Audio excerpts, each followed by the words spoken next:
Today we're meeting with the owner of Wenches and Wreaths, Sherry, and she's going to show us a little tutorial on how she makes her wreaths.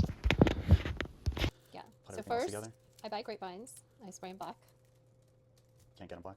They're always brown. You can, but it's more expensive. So that's kind of a project done way in advance.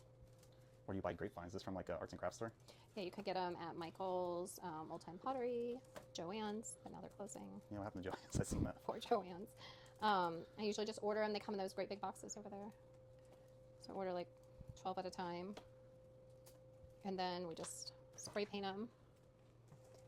So first, I just kind of add this netting layer to it so it builds it up. And that's to attach everything to it? No, everything's either wired or glued. This is just another element of just dimension on the wreath. Sometimes I'll just do ribbon. Like this one, see how this one is gold and then the ribbons through it?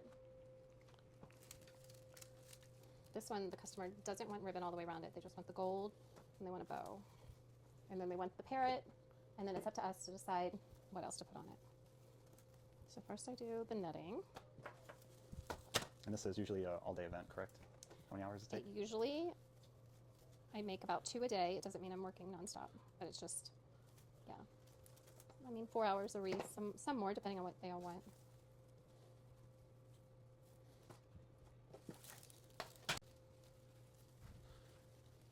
So this is like the first step.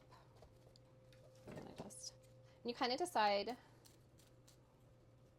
Sometimes the customers will send me a picture of their door. So usually the bow would be on the hinge side. If you're doing the feathers on that side so they don't get caught when you're shutting the door. I get what you're saying. Yeah. So that's the start. And then because they like this bird, we picked out coordinating ribbons. And how do they decide the colors for the ribbons? A lot of times they'll just say there's something they want and then I find them, or sometimes they want a lot of input, so I'll send them like an array of ribbon and then they'll text me back, circled all the ones that they like. They always like to have some sort of skull incorporated into it.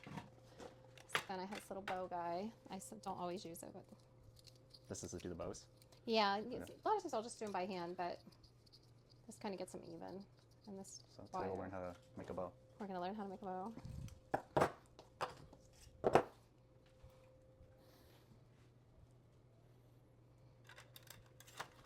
So this is just called a bowdabra.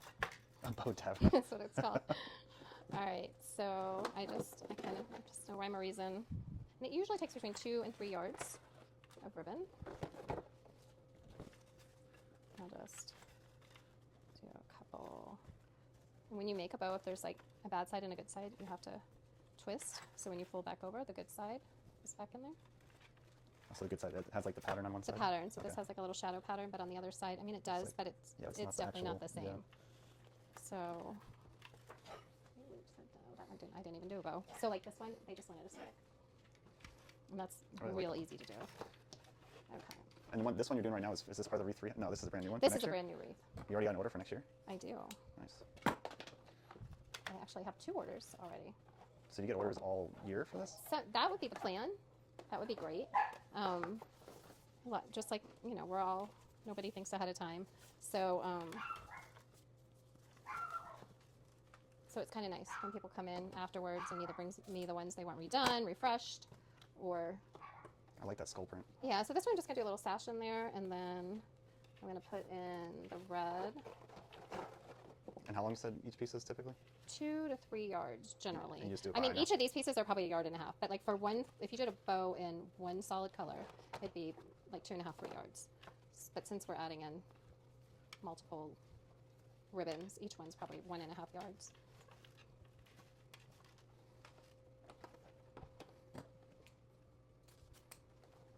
And the way you cut it, is there a reason why you do the angles just look better? It looks better. You can also do the, you can cut it where you take the end and you fold it like that, and then you notch it out like that.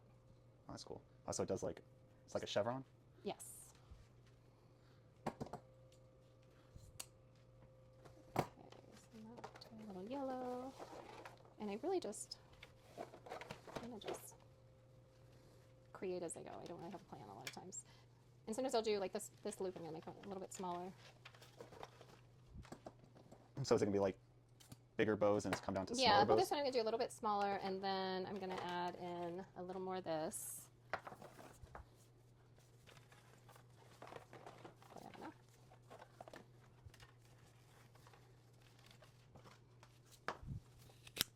I can time lapse. So you don't rush it. Okay, what? I can time lapse. So you This is the shittiest bow I've ever made. so you don't have to rush it. Especially if you're selling it. I don't know what I'm doing with this. All right, so then now I actually think I want some more red in there, so hang on.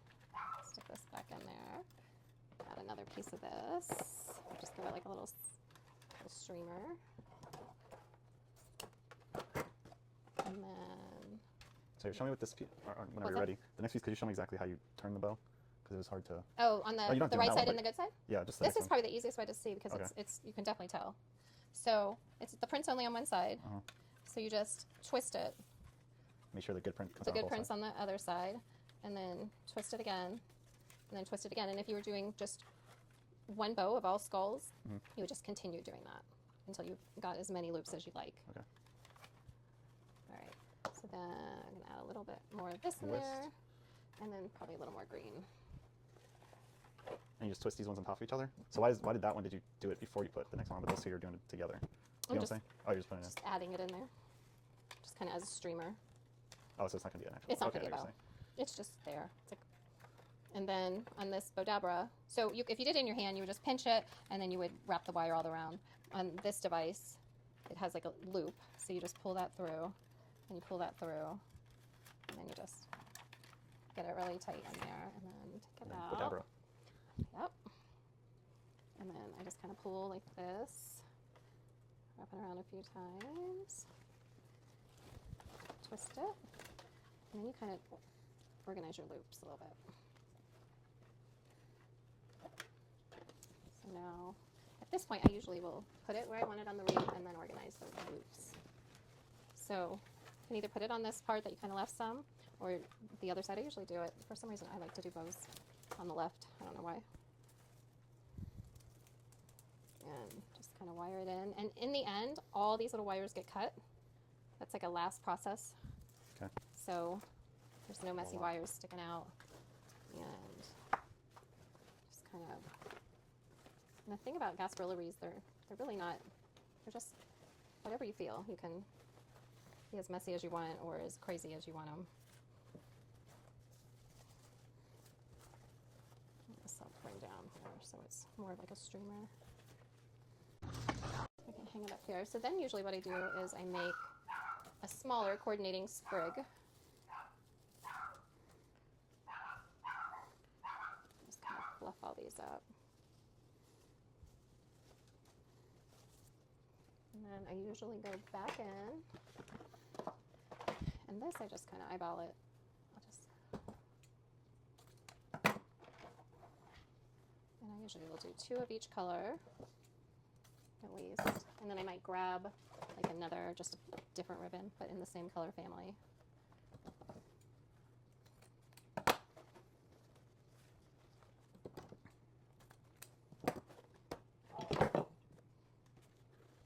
This one's, what is this one for? It's another ribbon, or? On the other side, I usually do Oh, like a okay, sprig. like a smaller one. Okay. It's not even really a bow. I just kind of call it a sprig. Just so what it looks like it's coming through. Yeah, it just wreath? looks like, so it's going to be like this is. See how that is? Just not really a bow. They're just a bunch of spriggies. Okay, yeah.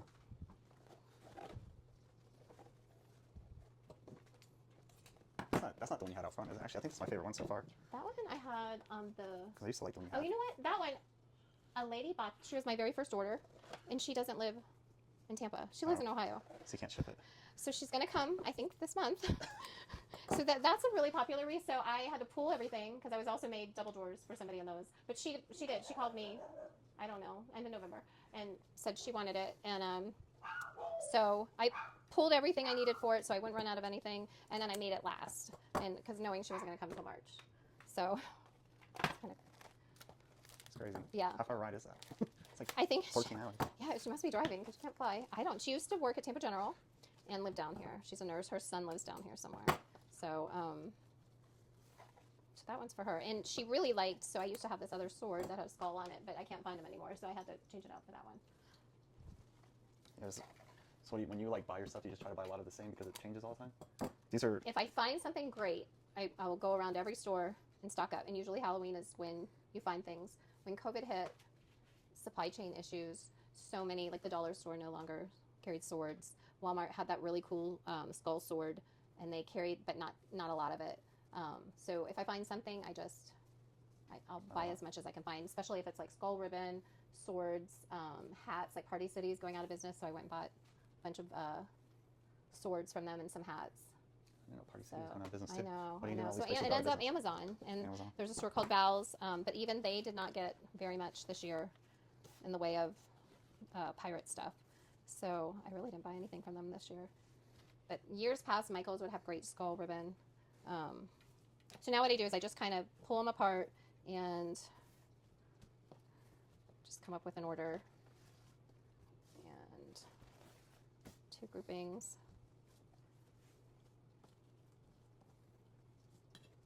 Try to layer them with the same colors? Yeah, same order. Try not to get this one to look, it looks a little Christmas or Yeah. Italian, right? Mm-hmm. But it'll come together. Okay, then I just kind of crisscross them, and then I'll take a pipe cleaner. I'll just kind of like that. And inevitably, I always make these too long, and I end up trimming them, which is such a waste, but Better have too much than not enough. Though. well, it's just a waste. And I just kind of scrunch them up.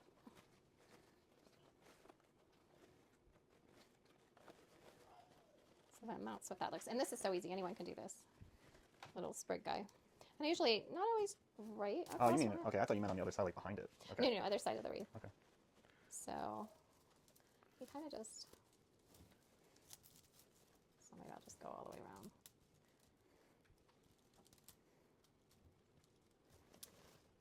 That would be the sprig. And probably what I'll do is I'll spray him with some glitter spray, and then I'll glue him in here, and that will be kind of, because this customer really liked the wooden parrot that I had.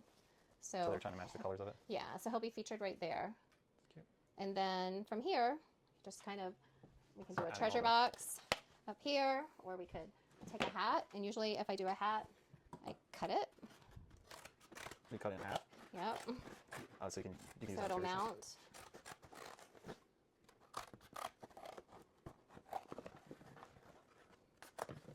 And then I will have a little hole punch.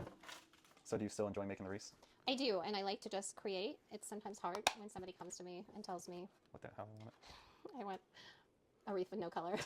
Yeah. Oh, I can't do that one. Why is it not working? And then,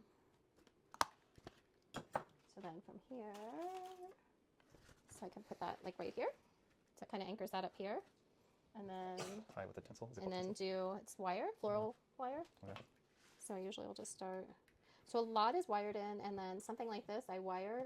So I'll glue beads all in here. I'll cut all the beads up. So I'm putting And so it looks then- like there's treasure. So first what I do is I put cardboard in, so it's not so heavy. Yeah. And then I usually find a coordinating ribbon and do like the border.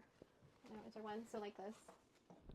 I'll do Oh, yeah. the border on there, and then I cut the beads. I'll put some coins in there, and then it's wired and glued in. So then, and then usually this is just wired in.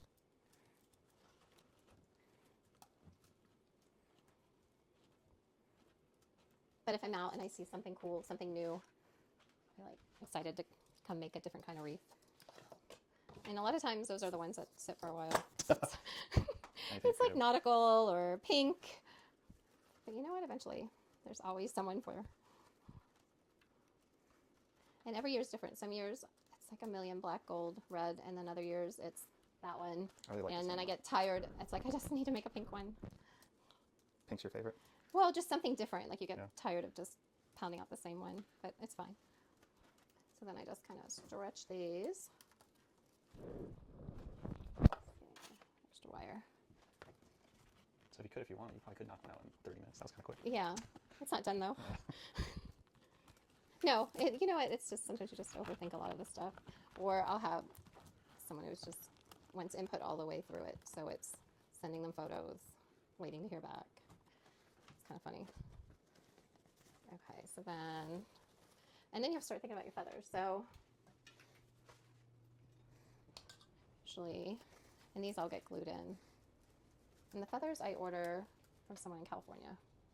So How'd you end up doing that? That's kind of random. honestly, the very first, so we used to have silk gardens here, and it's no longer, hasn't been around for years, and you could get feathers there, but once we quit making these as just like gifts for people, I was like, I need to buy feathers. So I found this cool lady online, and she would sell them to me, and then she sold her company to her brother, and so I will order them from the big feathers from him, and then a lot of these little ones you can get right from Amazon. So I kind of experimented this year because they take like Christmas to New Year's off. You have to plan ahead. Let's see. You want me to All put? right.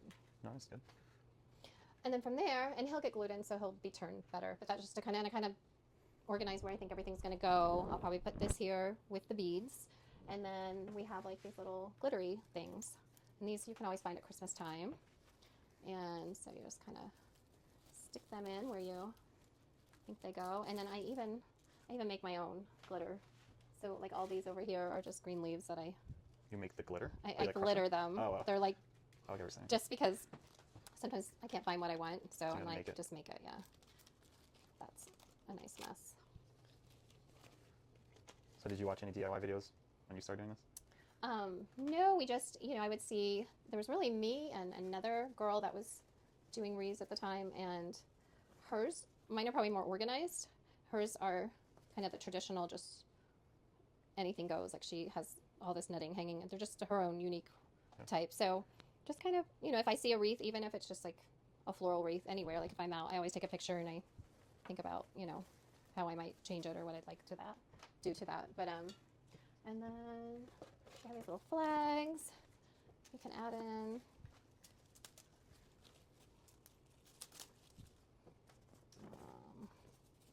This one I might stick back here, and I would glue all this in. I might glitter this flag. With like spray glitter or something? Mm-hmm. There's like a spray glitter. And then everyone always likes a sword. I think if I stick this little guy here, I'll be able to get the sword in here and then get the treasure box in here. Or maybe just the treasure box. So it's just kind of playing with it and deciding what all you want. Cool. Thank you. That's about it. Oh, and then there is the beads. And then in the end, the last process is putting all the beads on.